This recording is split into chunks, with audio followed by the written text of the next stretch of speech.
El barrio en el que me encuentro fue construido para convertirse en una especie de utopía, pero a cambio consiguió convertirse en una completa distopía. Me encuentro ahora mismo en Bijlmer, en Ámsterdam. Como un barrio que fue diseñado para familias para vivir con un estilo futurista se convirtió en un barrio donde solo ocurre crimen. Esta historia es muy interesante.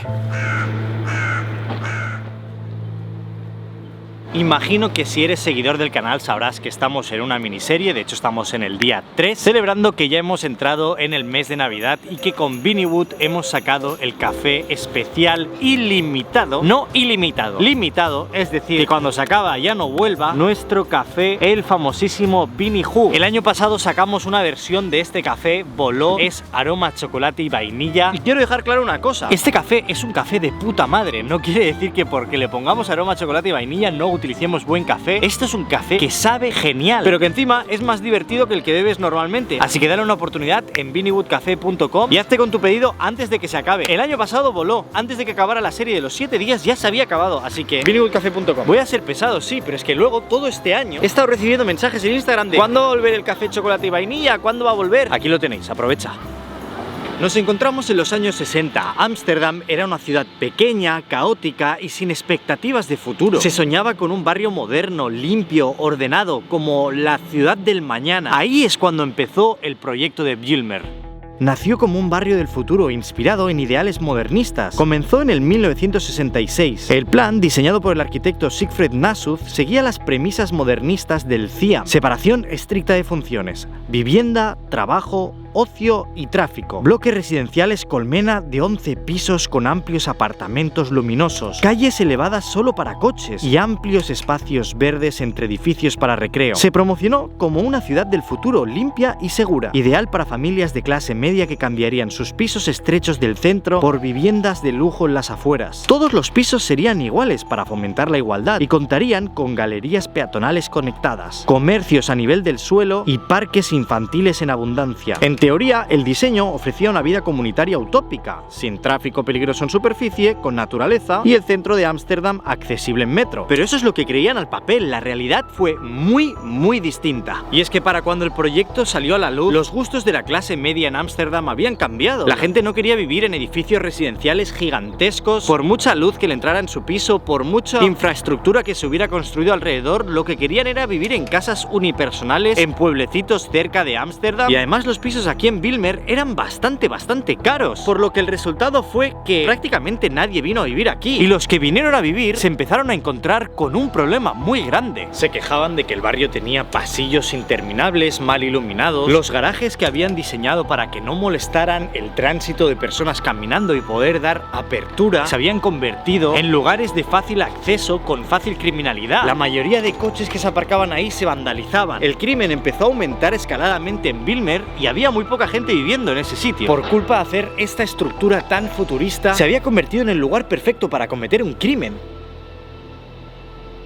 Apenas había ninguna tienda, el metro que habían prometido tardó como 10 años en llegar, por lo que súmale que no solo no era esta utopía, sino que encima sus habitantes estaban poco comunicados con el centro y aquí no había negocio que hacer. Para los años 70 este lugar había sido tal fracaso y tenía tanta mala fama que las autoridades decidieron bajar los precios de los alquileres. De esa manera, gente con bajos recursos que no podía vivir en el centro de la ciudad podía venir a vivir aquí, a Bijlmer. Además de eso, también destinaron parte de las viviendas a vivienda social, por lo que poco a poco este lugar se está convirtiendo en un barrio marginal. Pero no fue hasta el año 75 que esto se descontroló. Surinam, una antigua colonia neerlandesa en Sudamérica, obtuvo su independencia, y aunque era un momento histórico para el país, para mucha gente también fue una fuente gigantesca de incertidumbre. Nadie sabía cómo iba a funcionar el nuevo gobierno, cómo sería la economía, ni qué futuro tendrían sus hijos en un país que estaba a punto de nacer. Durante décadas los surinameses habían tenido ciudadanía neerlandesa, y con la independencia a la vuelta de la esquina, decenas de miles decidieron usar ese derecho para mudarse a Europa, buscando estabilidad, educación y una vida más segura. Era una migración masiva, acelerada, marcada más por el miedo que por el entusiasmo. ¿Y a dónde fueron a parar la mayoría? A Ámsterdam. Y dentro de Ámsterdam, a Bijlmer. Los alquileres en el resto de la ciudad eran demasiado altos y en Bijlmer, con miles de pisos vacíos, se convirtió en la opción más accesible. De repente, esas gigantescas torres modernistas que la clase media había rechazado empezaron a llenarse, piso a piso, con familias de Surinam que buscaban un nuevo hogar en Europa. Fue un cambio demográfico rápido, enorme y completamente inesperado por las autoridades. Bijlmer pasó de la utopía arquitectónica vacía a un barrio multicultural que crecía más rápido de lo que nadie podía gestionar. Y aunque la llegada de la comunidad surinamesa enriqueció el barrio culturalmente, también reveló todas las fallas del diseño original: el aislamiento, la falta de servicio, la inseguridad de los espacios elevados. Bijlmer seguía sin estar preparado y ahora, además, estaba lleno.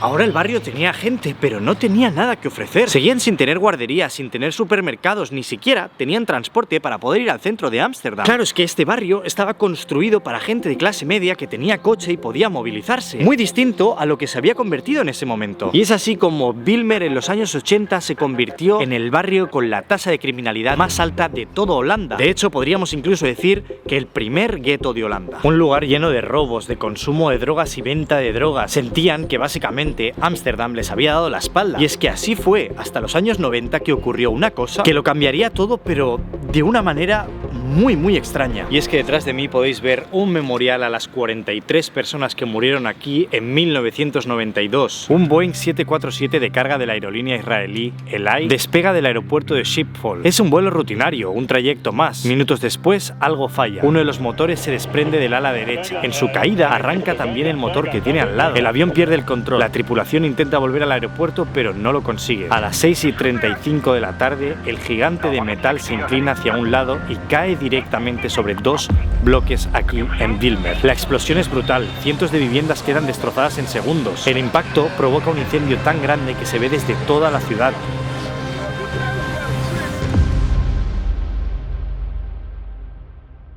Aunque se sabe que murieron 43 personas, se dice que probablemente fueran más, simplemente que no estuvieran registradas y viviendo de manera ilegal en los edificios. Y Holanda entera se queda en shock. De repente, Bijlmer pasa a ser el foco principal. Había ocurrido la catástrofe aérea más grande de la historia del país, y ese vuelo no solo destruyó un edificio entero llevándose a familias delante, sino que obligó a Ámsterdam a fijar sus ojos en Bijlmer y arreglar la situación. Así que en cierta parte, el accidente fue el principio de su renacimiento. Y aquí es donde empezó uno de los planes urbanísticos más grandes hechos en Europa. La mitad del barrio fue redibujado, los edificios problemáticos fueron tirados al suelo y construidos otros más bajos, más accesibles a las necesidades de las personas. Solucionaron esa utopía que habían creado para crear un barrio funcional. Se deshicieron de los pasos elevados para caminar, hicieron más parques y por fin construyeron estaciones de metro que comunicaban con la ciudad. Y de hecho es el escenario que habéis estado viendo todo el rato en el vídeo. Nos encontramos en Bijlmer, en la nueva Bijlmer. Y he de deciros, en todo este rato que he estado caminando por el barrio, se siente muy distinto a lo que se siente Ámsterdam. Creo que sigue quedando como parte de la esencia de esta utopía extraña. Siguen siendo espacios extremadamente abiertos, edificios donde ocupan muchas personas y en general un lugar muy vacío. Sigue siendo el barrio de Surinam por excelencia. A partir de ese año se ha ido convirtiendo en el lugar más multicultural de todo el país. Aquí puedes ver absolutamente todas las culturas conviviendo entre sí, pero sorprendentemente es un lugar realmente tranquilo.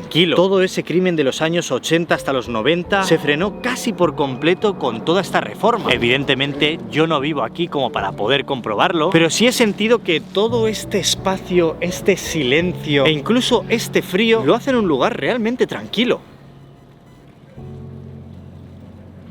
También es que he de reconocer que a mí estos lugares me encantan. Esta como arquitectura en cierta parte brutalista o gigantesca me flipa, y encima si lo juntas también con estos colores como súper marcados, se hace todo como tan inmenso que me encanta. O sea, si no, fijaros cuántos pisos donde pueden entrar las cartas. Y esto solo es una parte del edificio, porque cada esquina tiene un apartado postal como este. Es que aquí deben vivir miles de personas. Y el barrio es así. sí, o sea, este edificio da la vuelta a toda la manzana, es gigantesco, pero es que ese de ahí igual, ese de ahí igual y todos los del alrededor del barrio igual. Pero si ya veo la idea esta de pasillos extremadamente largos, espacios súper abiertos y edificios con mucha gente, no me quiero imaginar cómo era en la época. Es que se ve extraño. E incluso caminando puedes llegar a ver que los coches están por debajo, aún como era en el plan inicial, para que no ocupen espacio visual o estén aparcados en la calle. Todas estas verjas que veis por las que camino todo el rato son plazas de parking. Y yo creo que lo que sorprende más no es el barrio en sí, sino lo diferente que es a Ámsterdam en general. Tú te vas hacia el centro de Ámsterdam o incluso un poquito a las afueras y es todo como edificios muy concentrados, bajitos y con una estética completamente diferente a esto. Paseando por los dos lados como estuvimos ayer, puedo entender por qué a una persona de Ámsterdam de toda la vida no le interesara nada esto, porque ahora mismo lo estamos viendo modernizado. Antes ni siquiera era así. Esto me parece un poco extraño, ¿no? O sea, ver gaviotas, ver cuervos, vale, pero este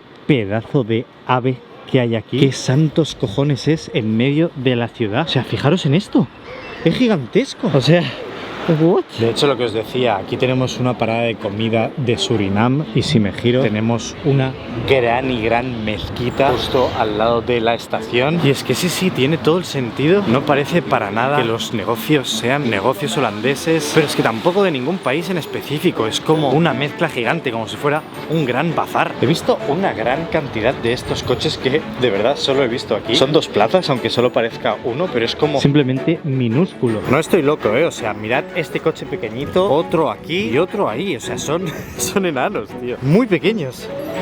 Y es increíble cómo una supuesta buena idea puede convertirse en el caos absoluto y una desgracia puede hacer que ese caos absoluto se acabe convirtiendo en un poco la idea principal que tenía. Espero que os haya parecido muy interesante esta historia. Si es así, no te olvides de suscribirte. No te olvides tampoco del Vini Who, nuestro nuevo café de Navidad. De todas formas, te lo va a recordar ahora mismo mi colega. Hazle caso a Vini. Chao, chao.